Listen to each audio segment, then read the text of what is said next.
তো বন্ধুরা দেখো, সন্ধেবেলা কিন্তু সবারই খিদে পেয়ে যায়, খাওয়ার জন্য কিন্তু মনটা ছুঁই ছুঁই ছুঁই ছুঁই করে। হ্যাঁ, তোর জন্য চলে আসলে সন্ধেবেলা গরম গরম ঘুগনি, মটন ঘুগনি।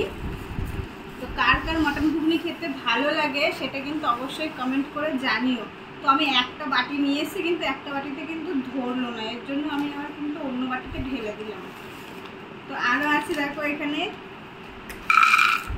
বাদাম, গরম গরম বাদাম কিন্তু। হ্যাঁ, আর কি আছে দেখি, লাগভিলকি দেখি দেখি দেখি, এই যে এর মধ্যে আছে কিন্তু ঝালমুড়ি। হ্যাঁ, তো আমি কিন্তু তিনটে খাবারের জন্য তিনটে বাটি নিয়ে এসেছি। এই বাটিটা কিন্তু হচ্ছে কিনা ঘুগনি ঢেলেছি বলে বন্ধ হয়ে গেছে বাটিটা। কি করবো, এটা তখন এতেই থাক, এখন এতে করে খাবো। তো চলো দেখি কোনটা খেতে বেশি টেস্টি। ঘুগনিটা কিন্তু অবশ্যই তোমাদেরকে টেস্ট করে জানাবো। এটাকে ঝালমুড়ি আমি খেয়ে নেব।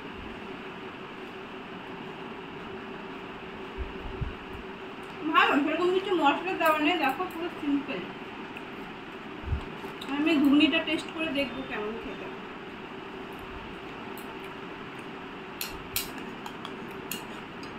গরম গরম মটন ঘুগনি, ওফ, খেয়ে দেখি। দেখেই তো মনে জিভে জল চলে আসছে। দারুণ তো, সেই স্বাদ, অসাম। তো তোমরা কারা সন্ধ্যাবেলা এরকম খাবার আনিয়ে খাও সেটা কিন্তু কমেন্ট করে জানো। আমি জানি কম বেশি সবারই কিন্তু সন্ধ্যাবেলা খাওয়ার জন্য মনটা ছুটি ছুটি করে। তো আমারও খেতে ইচ্ছে করছিলো বলে আমিও আনিয়ে নিয়ে আসলাম। আর তোমরা যদি খেতে চাও তাহলে চলে আসো। তো এই যে বাদামের মধ্যে নুন ছিল, বিট নুন। এবার চলো আমরা খেতে থাকি, আর তোমরা আমার চ্যানেলটাকে সাবস্ক্রাইব করতে থাকো বা ফলো করতে থাকো। বাই, টাটা। আমি খাই, আমার আর সহ্য হচ্ছে না, জিভ দিয়ে জল পড়ে যাচ্ছে। Bye bye bye bye bye.